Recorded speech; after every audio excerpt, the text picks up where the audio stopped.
Olá pessoal, tudo bem com vocês? Espero que estejam todos bem. Hoje vamos continuar o nosso curso de CFE 246, Automação Industrial para o curso técnico em Eletrotécnica. Meu nome é Eric Matheus da Silveira Brito, sou professor da Universidade Federal de Viçosa, Campus Florestal, e esta é a aula 15, Controle de Processos Industriais. Nesta aula, vamos ver um pouco sobre controle de processo, o que são os controles de processo. Vamos focar aí nos tipos de processo, nos tipos de controle e nas estruturas de controle mais empregados em sistemas de automação industrial. Bom, pessoal, só relembrando aqui uma coisa que a gente já viu no início desta disciplina, o que seria processo e controle dentro de um contexto de automação industrial. O processo ele seria uma sequência de tarefas ordenadas e organizadas que são executadas para se atingir determinado objetivo. Então, o processo é aquela linha de produção de uma empresa para produzir determinado produto, aquela fabricação artesanal ou industrial, comercial de um determinado produto, ou é o nível de um reservatório que precisa ser enchido manualmente ou de forma automática. Então, o processo representa tudo aquilo que se deseja automatizar dentro do contexto da automação industrial. E o controle são as técnicas realizadas para controlar, automatizar esse processo. O que a gente pode fazer para manter as saídas desse processo em níveis adequados para o seu melhor funcionamento? Então, essa é a diferença básica entre processo e controle. Na verdade, a gente aplica técnicas de controle no processo, a gente quer controlar o processo. E aí, a gente entra aí no diagrama de controle em malha fechada, que a gente também já viu isso daqui em aulas anteriores, onde a gente pode fazer o controle de um processo via CLP. Ou seja, nós temos sensores instalados para medir a saída do meu processo, uma saída desejada que eu desejo controlar. E na sua grande maioria, essa saída ela vai ser medida através de sensores analógicos. E esse meu controlador, esse meu CLP, vai receber esse sinal do sensor analógico, vai comparar com um valor pré-ajustado, e vai obter um sinal de erro. Esse sinal de erro vai ser processado pelo controlador. Nós vamos fazer operações matemáticas, nós vamos fazer manipulações nesse sinal analógico, de forma a obter um sinal de controle que vai ser enviado para o atuador atuar no sistema. Então, o controlador recebe o sinal de erro, que é a diferença entre o valor desejado ou o valor pré-ajustado e o sensor de entrada, o valor medido pelo sensor de entrada, compara esses dois e fornece um sinal de controle de saída. Este sinal de controle vai ser enviado para o atuador que vai atuar no processo. Então, ele vai modificar o processo. Neste contexto, nós podemos citar alguns tipos de processos, processos e não controle. Nós temos o processo contínuo, onde uma matéria-prima ela entra num processo e o produto final é a saída desse processo. Esse processo ele é executado de forma contínua, continuamente. Então, aqui nós temos um exemplo, por exemplo, uma linha de produção de um motor elétrico. Então, nós vamos entrar aqui com a carcaça vazia do motor, por exemplo. Ele vai entrar nessa linha de produção, vai passar por uma máquina que vai fazer a bobinagem, por exemplo, desses motores, uma máquina automatizada. Essa bobinagem vai ser toda automática. Depois tem algum processo manual, por exemplo, de fechamento da carcaça, de parafusamento da carcaça ou instalação do ventilador no eixo do motor, qualquer montagem manual. Depois tem uma etapa de verificação e ajustes, e aí esse motor ele já sai pronto dessa linha de produção. Essas etapas aqui elas não são obrigatórias, cada processo contínuo vai ter as suas etapas, Então pode ser que exista um processo contínuo totalmente automatizado, sem nenhuma montagem manual. Pode ser que algum processo não tenha essa etapa de verificação e ajustes, é um processo bem confiável, que já produz peças aí com ótimo padrão de qualidade. Mas o objetivo que a gente perceba, a característica desse processo, é que nós entramos com a matéria-prima bruta, crua, e ela vai passar por N etapas do processo e vai sair o produto final. E esse processo ele é contínuo. São linhas de produção, por exemplo, que funcionam 24 horas por dia, 7 dias por semana, um processo contínuo, cíclico e ininterrupto, né? Alguns exemplos desse tipo de processo nós podemos citar aí linhas de montagem de automóveis, engarrafamentos de bebidas, indústrias petroquímicas, siderúrgicas. Eu lembro uma visita técnica que eu fiz à Ambev e lá eu visitei uma linha de engarrafamento de latas de cerveja. Então entrava nessa linha de produção as latas de alumínio abertas sem nenhum rótulo, nada, crua, né? Obviamente a matéria-prima não é o alumínio bruto. Essa matéria-prima já foi previamente processada nós já tínhamos o alumínio em formato de lata, né? A lata de alumínio, só que sem o rótulo e sem a tampa. Então essas latas elas passavam pela etapa de enchimento, pela etapa de lacrar a lata, a etapa de refrigeração e pasteurização, não lembro exatamente os termos para a gente dar uma matada em possíveis sujidades ou micro-organismos que possam existir ali naquele processo de enchimento da lata.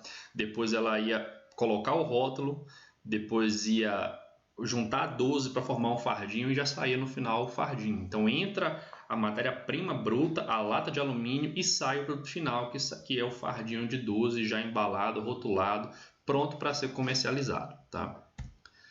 Um outro tipo de processo que nós temos aí são os processos em lotes. Esses processos, cada etapa do processo é como se fosse um processo separado. Então, você não tem um processo contínuo, você tem um processo A, que vai produzir várias coisas em lote, aí depois todos esses lotes vão entrar no processo B, que vão produzir várias coisas em lote, e assim sucessivamente. Então, é uma forma de produção por parte, digamos assim, e cada parte você produz mais de uma unidade. Então, cada etapa do processo em lote vai ter as suas entradas e as suas saídas. Essas entradas elas são diferentes, né? Cada etapa vai ter a sua entrada e a sua saída. Normalmente, a saída de uma entrada é a saída de um processo interno e a entrada do processo subsequente, porque esses processos em lotes eles são normalmente sequenciais, né? Até que você consiga formar o seu produto final.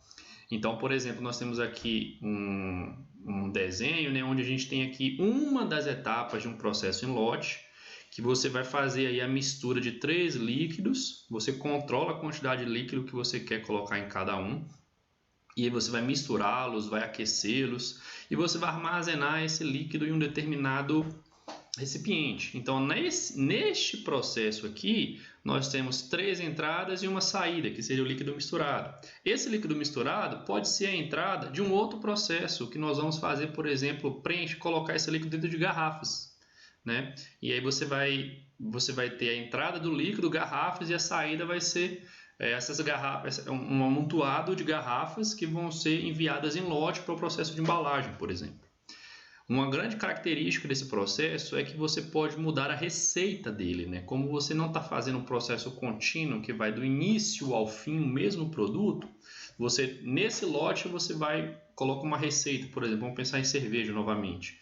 Essa sequência de materiais aqui podem ser os ingredientes para fazer aquela cerveja, né? E você vai misturar, aquecer e tal. E você pode mudar a receita de cerveja. Você pode fazer uma receita tipo A, tipo B, tipo C, né? E aí você vai ter uma saída, que é essa receita armazenada, que pode ser utilizada para engarrafar uma lata, pode ser utilizada para engarrafar uma garrafa, uma long neck, uma garrafa de 600, um litrão. Então, assim, você percebe que esse processo em lotes, cada saída dele pode ser direcionada a um novo processo, né? Então, essa é a diferença do processo em lote para os processos contínuos.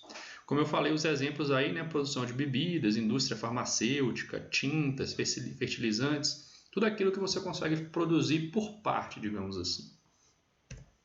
E nós temos também o processo de fabricação discreta, onde você tem um conjunto de técnicas de automação e controle para produzir uma única peça. Não que essa peça seja única, mas nós vamos produzir uma peça por vez, porque essa peça precisa de uma atenção especial, de uma característica especial, de uma certa especificidade. Então nós vamos produzir por vez uma peça e todas aquelas técnicas de controle de automação empregadas naquele processo são para a produção dessa única peça. E aí nós podemos produzir várias dessa unidade, mas todas aquelas técnicas são fixas, né, são próprias para a produção de uma peça, né?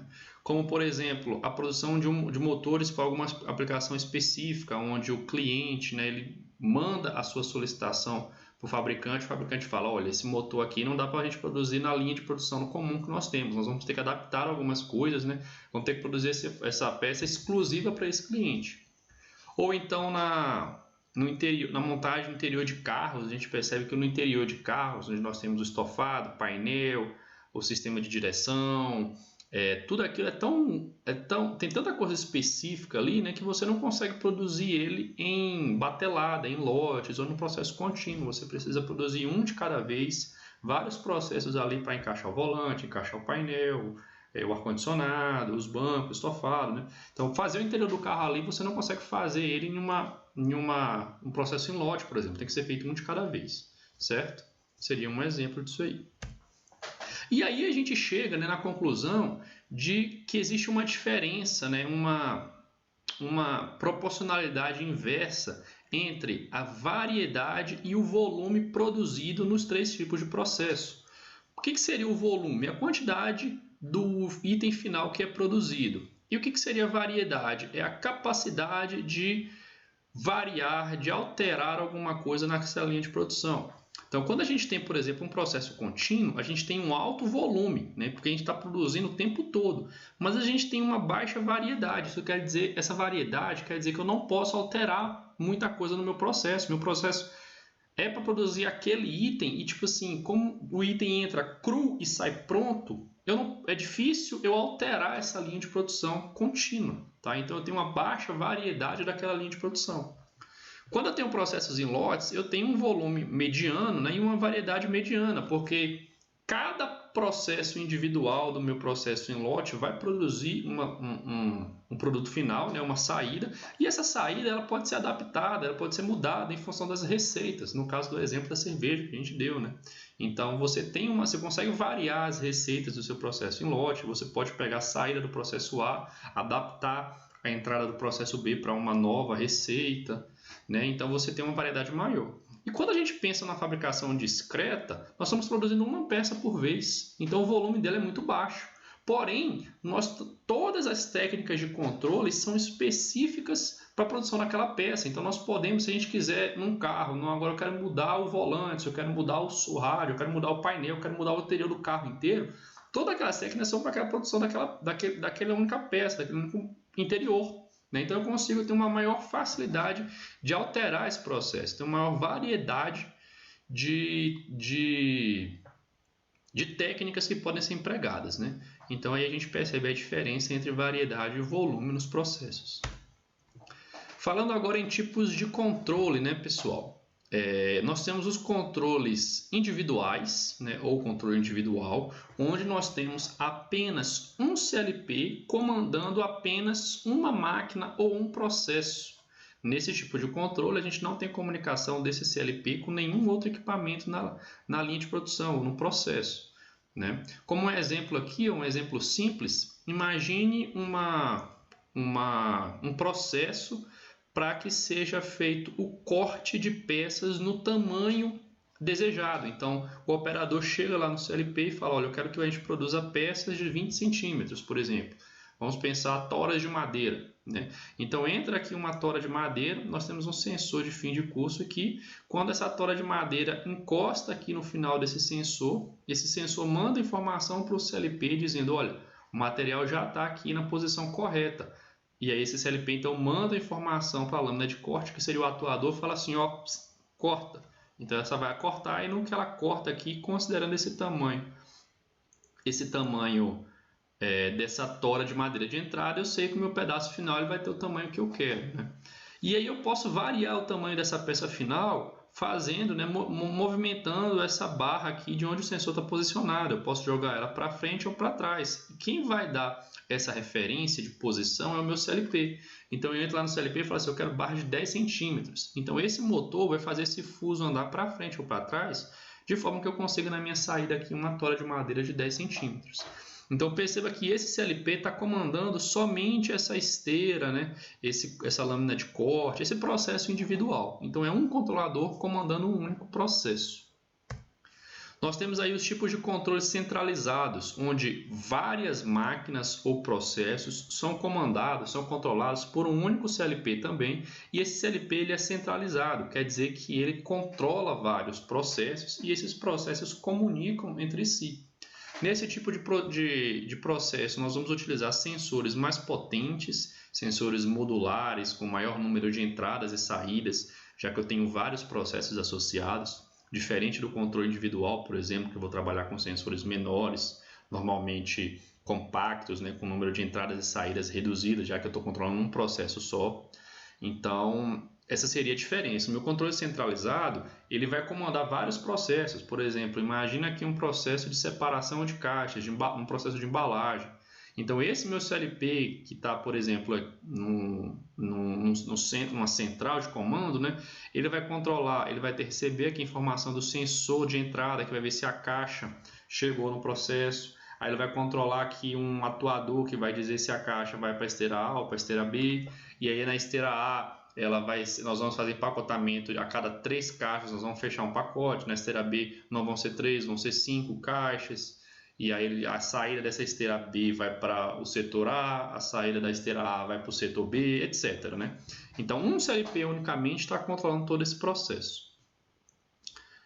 E aí nós temos também o controle distribuído. Esse controle distribuído, nós temos um sistema de comunicação e controle baseado em uma rede de comunicação. Nós vamos estudar um pouco também na próxima aula sobre redes de comunicação, mas esse sistema de controle distribuído ele vai envolver 2 ou mais CLPs, certo? Normalmente nós temos um CLP principal e outros CLPs periféricos, mas todos esses CLPs eles têm capacidade de controlar processos individuais, executar tarefas individuais.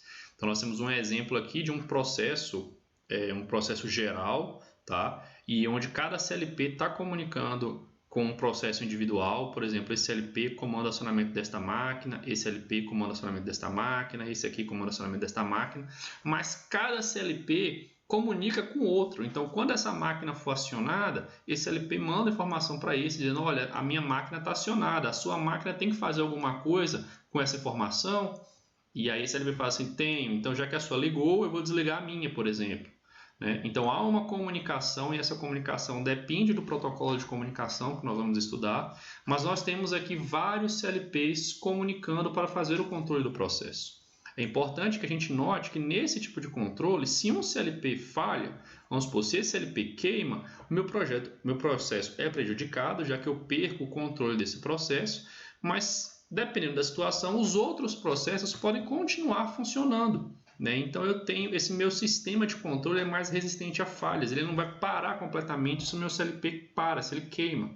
Fato que não acontece, por exemplo, no controle individual e no controle centralizado, onde a gente tem apenas um CLP. Se o CLP queima, todo o processo para. Aqui não, se um CLP queima, o meu processo é prejudicado, eu tenho uma perda na minha produção, mas isso não quer dizer que as outras partes precisam parar.